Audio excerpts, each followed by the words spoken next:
Africa, a vast continent, teeming with life in all its forms. From the savannas to the jungles, a tapestry of cultures and peoples had thrived for millennia. But the late 19th century brought a new era to Africa, one shaped by forces from beyond its shores. At the heart of this transformation was a figure far removed from the African plains, Otto von Bismarck, the Iron Chancellor of a newly unified Germany.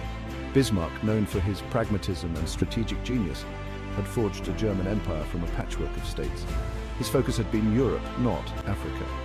Yet, his decision to host the Berlin Conference in 1884 would have profound consequences for the continent. Europe's powers were jostling for position, eager to claim their share of African resources and prestige. Bismarck, wary of entangling Germany in colonial conflicts, initially approached the conference with caution. He saw it as a means to maintain peace in Europe by directing rivalries towards Africa. However, the conference took on a life of its own, setting in motion the formal Scramble for Africa. Imagine a table laden with maps and treaties, surrounded by men in tailored suits.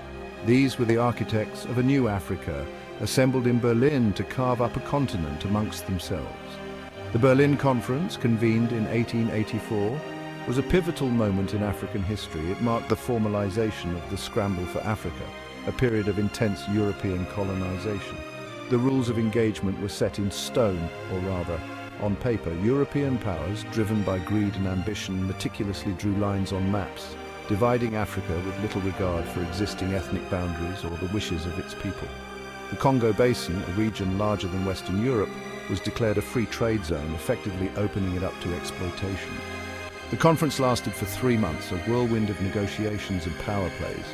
By its end, Africa, once a continent of diverse and independent entities, was on its way to becoming a patchwork of European colonies. What drove this insatiable European appetite for African land? The answer lies in a potent cocktail of economic ambition, political rivalry, and a hefty dose of imperial hubris. Europe's factories, hungry for raw materials, looked to Africa's vast reserves of rubber, diamonds, gold, and other resources. Control over these resources, they believed, translated to power on the world stage. Furthermore, establishing colonies became a matter of This video was proudly sponsored by Gologen, the best browser for multi-accounting. That was a brief moment, ladies and gentlemen. Let's get back to our video. National pride. A nation's greatness was measured by the extent of its imperial possessions. Africa, with its seemingly limitless potential, became the arena for this contest of egos. This scramble for Africa was not a unified European endeavor. Instead, it was marked by intense rivalries. Britain, France, Germany, Belgium, Portugal, and others all vied for the most valuable pieces of the African pie. A Section 4 scars on the land, the impact of partition. The impact of the partition on Africa was profound and devastating.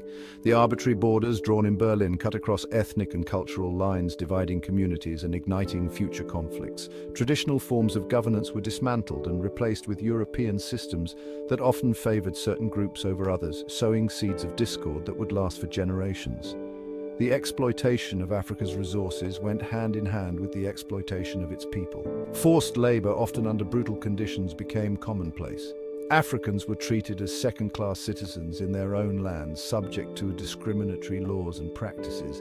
The psychological scars of this period, the loss of dignity and self-determination, would prove just as enduring as the physical ones. The imposition of European languages and cultures led to the suppression of indigenous traditions and languages.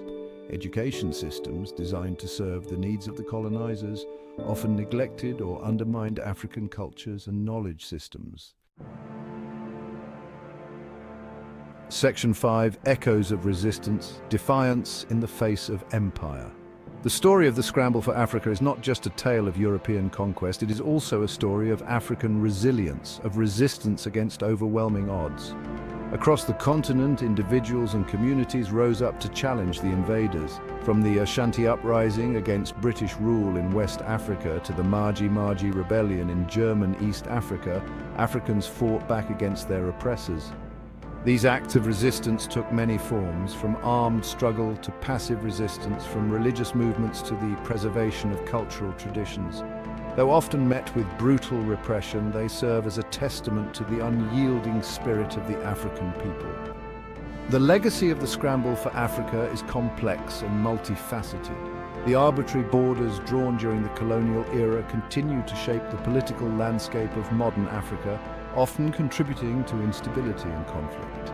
The economic disparities, rooted in centuries of exploitation, remain a challenge for many African nations.